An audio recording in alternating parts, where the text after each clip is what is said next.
அன்பின் பிதாவே, இந்த காலை வேளைக்காக உமக்கு நன்றி செலுத்துகிறோம்.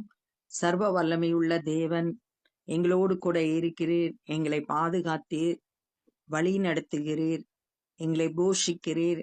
ஆண்டவரே, உமக்கு நன்றிகளை ஏறெடுக்கிறோம். ஆண்டவரே, இம்மட்டும் உதவின எபினேசராய் இருக்கிறீர். அதற்காமை துதிக்கிறோம், ஸ்தோத்தரிக்கிறோம்.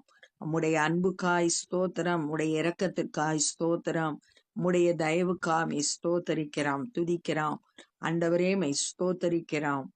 நீர் எங்களோடு கூட இருந்து இந்த நாளை எங்களுக்கு ஆசீர்வதித்து தாங்க. இந்த நாள்ல வேத தியானத்தை எங்களுக்கு ஆசீர்வதிங்க. நேசிக்கிற இயேசு கிறிஸ்துவின் இனிய நாமத்தில் கேட்கிறோம் பிதாவே, ஆமேன். யோவான் 19வது அதிகாரம் 25வது வசனம். இயேசுவின் சிலுவையின் அருகே அவருடைய தாயும் அவருடைய தாயின் சகோதரி கிளையோப்பா மரியாளும் மகதலேனாள் மரியாளும் நின்று கொண்டிருந்தார்கள். இந்த சிலுவை மரணத்துல சிலுவைக்கு பக்கத்துல இருந்தது அவருடைய தாயோட சகோதரி கிளையோப்பா மரியாள் அப்படின்னு இருக்கு.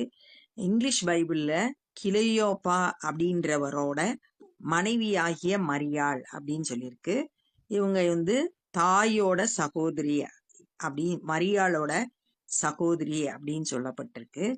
மகதலேனாள் மரியாளை குறிச்சு லூக்கா 8வது அதிகாரம் 2வது வசனத்துல அந்த மகதலேனாள் மரியாள்ல இருந்து 7 அசுத்த ஆவிய இயேசு துரத்தி இருந்தார் அப்படின்னு சொல்லிட்டு போடப்பட்டிருக்கு.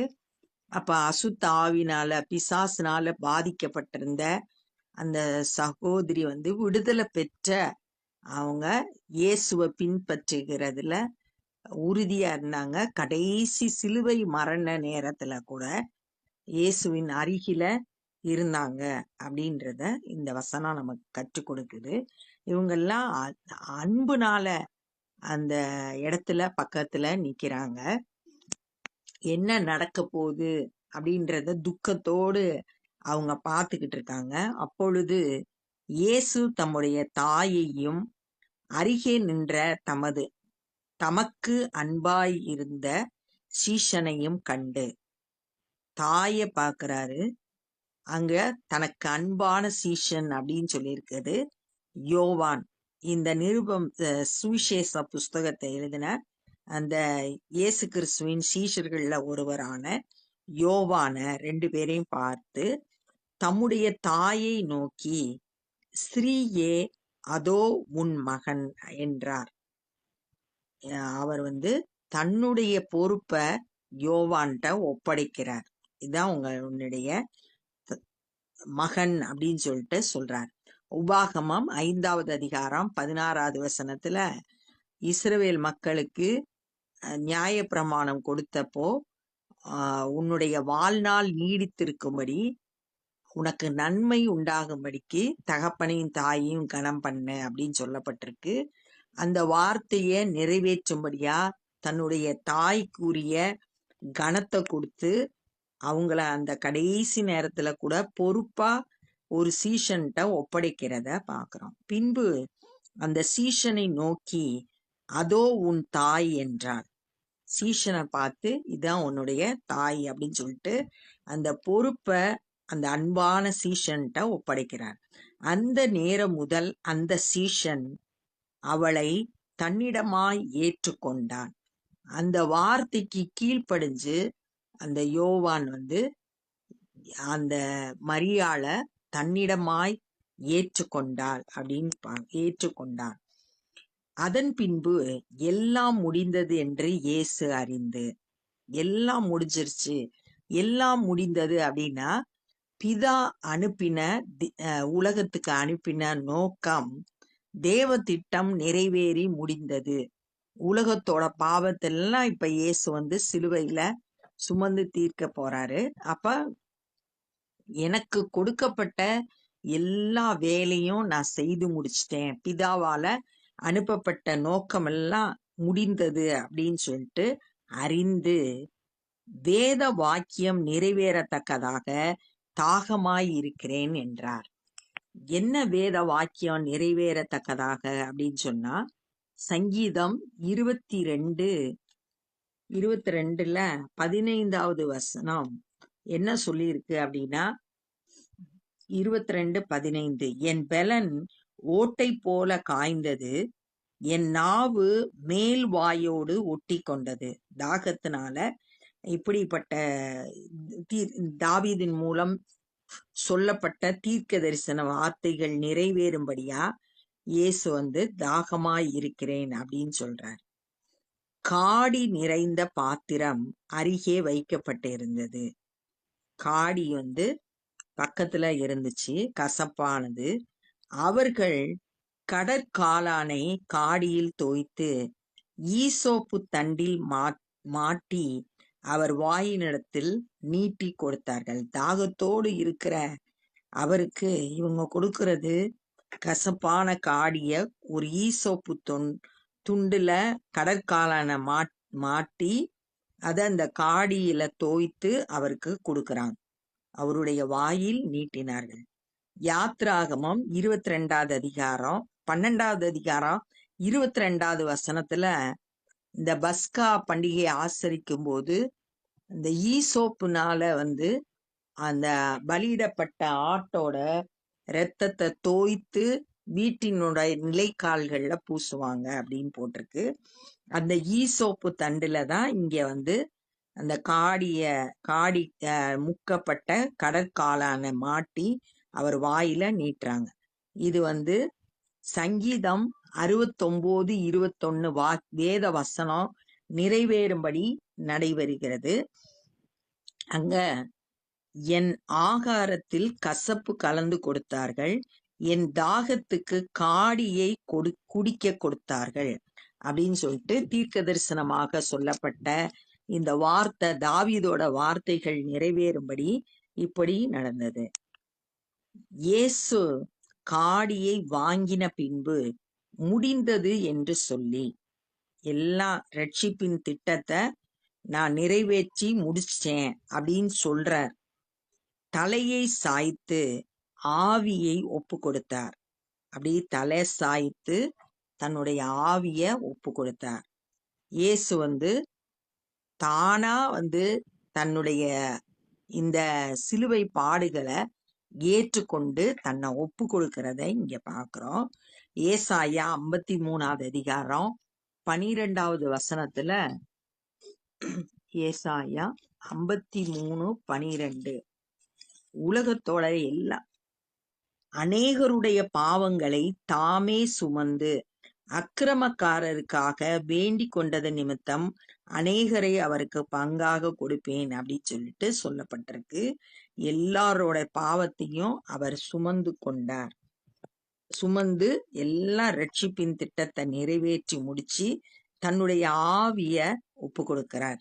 அந்த நாள் பெரிய ஓய்வு நாளுக்கு ஆயத்த நாளாய் இருந்தபடியினால், பெரிய ஓய்வு நாள்ன்றது பஸ்கா பண்டிகைக்குரிய ஓய்வு நாள், அதுக்கு முந்தின ஆயத்த நாள். உடல்கள் அந்த ஓய்வு நாளிலே சிலுவைகளில் இராதபடிக்கு யூதர்கள் பிலாத்துவினிடத்தில் போய், ஏன் அப்படி சொல்றாங்கன்னா, உபாகமம் 21வது அதிகாரம் 23வது வசனத்துல ஏற்கனவே சொல்லப்பட்டிருக்கு, இரவிலே அவன் பிரேதம் மரத்திலே தொங்கலாகாது, அந்த நாளில் தானே அதை அடக்கம் பண்ண வேண்டும், தூக்கி போடப்பட்டவன் தேவனால் சபிக்கப்பட்டவன் அப்படின்னு சொல்லிட்டு அங்க சொல்லப்பட்டிருக்கு. இரவுல சிலுவையில அந்த சரீரம் தொங்கக்கூடாது. அதனால சிலுவையில் இராதபடிக்கு யூதர்கள் பிலாத்துவினிடத்தில் போய், தேசாதிபதி பிலாத்து, அவனுக்கு தான் அதிகாரம் இருக்கு, அதனால அவன்கிட்ட போய் அவனுடைய கால் எலும்புகளை முறிக்கும்படி, அவர்களுடைய, ஏன்னா 3 பேர் சிலுவையில தொங்கிட்டு இருக்காங்க, அவங்களோட கால் எலும்ப முறிக்கும்படிக்கும் உடல்களை எடுத்து போடும்படிக்கும் உத்தரவு கேட்டுக்கொண்டார்கள். சீக்கிரமா மரணம் அடையணும் அப்படின்றதுக்காக கால் எலும்ப முறிக்கணும்னு சொல்லிட்டு உத்தரவு கேட்கறாங்க. தேசாதிபதிட்ட போய் உத்தரவு கேட்கறாங்க. அந்தபடி போர் சேவகர் உத்தரவு இப்ப வாங்கிட்டாங்க. ரோம போர் சேவகர் அவருடனே கூட சிலுவையில் அறையப்பட்ட முந்தினவனுடைய கால் எலும்புகளையும் மற்றவனுடைய கால் எலும்புகளையும் முறித்தார்கள். 2 பக்கத்துல இருக்க கல்லர்களோட கால்கள் முறிக்கப்பட்டது. அவர்கள் இயேசுவினிடத்தில் போர் சேவகர்கள் அடுத்து இயேசுவினிடத்துல வர்றாங்க. அவர் மரித்திருக்கிறதை கண்டு, அவர் ஏற்கனவே மரித்துட்டாரு அப்படின்றத அறிந்து அவருடைய கால் எலும்புகளை முறிக்கவில்லை. அவரோட கால் எலும்ப முறிக்கல. ஏன் முறிக்கல அப்படின்னு சொன்னா, சங்கீதம் 34:20 சொல்லப்பட்டிருக்கு, நீதிமான்களுடைய கால் எலும்புகளை எல்லாம் கர்த்தர் காப்பாற்றுகிறார், அவைகளில் ஒன்றும் முறிக்கப்படுவதில்லை அப்படின்னு சொல்லியிருக்கு. அதனால இங்க இயேசு கிறிஸ்துவோட கால் எலும்பு முறிக்கப்படவில்லை அப்படின்னு சொல்லியிருக்கு.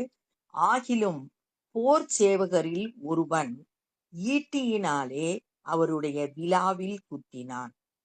கால் எலும்ப முறிக்கல, ஆனா ஈட்டிய வச்சு குத்துறான், விலாவில குத்துறான். உடனே இரத்தமும் தண்ணீரும் புறப்பட்டது. அது உள்ள இருந்து இரத்தம் தண்ணீர் புறப்பட்டு வந்தது அப்படின்னு பாக்குறோம். அப்ப இந்த நாள்ல நம்ம என்னெல்லாம் கற்றுக்கொண்டோம்னா, சிலுவை நிறைய 3 சகோதரிகள் இருந்தாங்க. அவங்க தாயோட சகோதரி மகதலேனாள் மரியாள். இயேசு தன்னுடைய தாயை பார்த்து, யோவான் சீஷனை பார்த்து தாயினிடத்துல இது உங்க மகன் சொல்றாங்க. அடுத்து சீஷனை பார்த்து, யோவானை பார்த்து இது உன் தாய் அப்படின்னு சொல்லிட்டு தன்னுடைய பொறுப்பை யோவான்கிட்ட ஒப்படைக்கிறாரு. அவரும் அந்த பொறுப்பை ஏற்றுக்கொண்டு தன்னிடமா மரியாளை ஏற்றுக்கொண்டான் அப்படின்னு பார்த்தோம். எல்லாம் முடிஞ்சிருச்சு அப்படின்றத, இந்த உலகத்துக்கு அனுப்பப்பட்ட நோக்கத்தை நிறைவேற்றி முடித்தது அப்படின்றத அறிந்து வேத வாக்கியம் நிறைவேறும்படி தாகமா இருக்கேன்னு சொன்ன உடனே அங்க அவங்க என்ன செய்யறாங்கன்னா, ஈசோப்பு தண்டுல ஒரு கடல் காளானை மாட்டி அதை காடியில நனைச்சி வாயில கொடுக்கறாங்க. அதை வாங்கின உடனே முடிந்தது அப்படின்னு சொல்லி தன்னுடைய ஆவிய தேவனிடத்துல ஒப்பு கொடுக்கிறாரு. அது உடல் ஓய்வு நாள்ல சிலுவையில தொங்காதபடிக்கு உடலை எடுக்கிறதுக்காக கால் எலும்பு முறிக்கணும் அப்படின்னு சொல்லிட்டு பிலாத்துவினிடத்துல போய் யூதர்கள் பெர்மிஷன் கேட்கிறாங்க. ஏன்னா கால் எலும்ப உடைச்சா சீக்கிரமா மரணத்தை சந்திக்க முடியும்ன்றதுனால உத்தரவு பெற்றுக்கொண்டு அந்த பக்கத்துல இருந்த 2 கல்லர்களோட கால்களை முறிக்கிறாங்க. ஆனா இயேசுவோட கால்கள் முறிக்கப்படல. ஏன்னா நீதிமான்களுடைய கால்கள் முறிக்கப்படுவதில்லை, எலும்புகள் ஒன்றும் முறிக்கப்படுவதில்லை அப்படின்றதுனால இயேசுவனுடைய கால் எலும்புகளை அவங்க முறிக்கல. ஆனா ஈட்டியினால விலாவுல குத்துனாங்க. அதுல இருந்து இரத்தமும் தண்ணீரும் புறப்பட்டது. இயேசு நமக்காக சிலுவையில் அடைந்த மரணத்தை இந்த நாள்ல நம்ம தியானிச்சோம். இயேசு கிறிஸ்து நமக்காக இந்த பாடுகள் எல்லாம் பொறுமையோடு சகித்தார். அதன் மூலம் நம்ம பாவத்திலிருந்து விடுதலை பெற்று ஒரு நீதிமான் ஆக்கப்பட்டு ஒரு ஆண்டவருக்கு சாட்சிகளாய் இருக்கிறோம் அப்படின்றத இந்த நாள்ல நம்ம தியானிச்சோம். இப்ப நம்ம ஜெபம் பண்ண போறோம். அன்பின் பிதாவே, இந்த நாள்ல நாங்க கற்றுக்கொண்ட இந்த வேத பகுதிக்காய் உமக்கு நன்றி செலுத்துகிறோம். ஆண்டவரே, நீங்க பொறுப்போடு எல்லாவற்றையும் செயல்பட்டதை இந்த நாள்ல நாங்க தியானித்தோம். வேத வசனத்தின்படி நாங்களும் கூட ஆண்டவரே, எங்களிடத்துல கொடுக்கப்பட்ட பொறுப்புகளை சரியாய் செய்து முடிக்க கர்த்தர் எங்களுக்கு உதவி செய்யுங்க. தேவ திட்டங்கள் எங்களுடைய வாழ்க்கையில நிறைவேறத்தக்கதாய் இந்த காலை வேளையில எங்களை முற்றிலுமாய் ஒப்பு கொடுக்கிறோம். நீர் எங்களுக்காய் மரித்தீர், உம்முடைய இரத்தத்தை சிந்தினீர், அதை தியானிக்கிறோம் ஆண்டவரே, அதை விசுவாசிக்கிறோம். நீங்க கொடுக்கிற அந்த பாவத்திலிருந்து உம்முடைய இரத்தத்தினால எங்களை மீட்டதுக்காய் உமக்கு நன்றி செலுத்துகிறோம். ஆண்டவரே, இந்த நாள்ல கூட உம்முடைய அன்பினால ஆண்டவரே, நீங்க ரத்தம் சிந்தி எல்லா ஜனங்களையும் மீட்டு கொள்ளும்படியாய் உம்முடைய கரத்துல ஒப்பு கொடுக்கிறோம். சுவிசேஷ பணியை செய்கிற ஒவ்வொருவரையும் பயன்படுத்துங்க. அநேகர் இந்த நாள்ல உம்மை விசுவாசிக்க கிருபை தாரும். நாங்களும் உமக்காய் பணி செய்ய எங்களை அர்ப்பணிக்கிறோம். நேசிக்கிற இயேசு கிறிஸ்துவின் இனிய நாமத்தில் கேட்கிறோம் பிதாவே, ஆமென். என் ஆத்துமாவே கர்த்தரை ஸ்தோத்திரி, என் முழுவலுமே பரிசுத்த நாமத்தை ஸ்தோத்திரி. என் ஆத்துமாவே கர்த்தரை ஸ்தோத்திரி, கர்த்தர் செய்த சகல உபகாரங்களை மறவாதே. ஆமென். God bless you.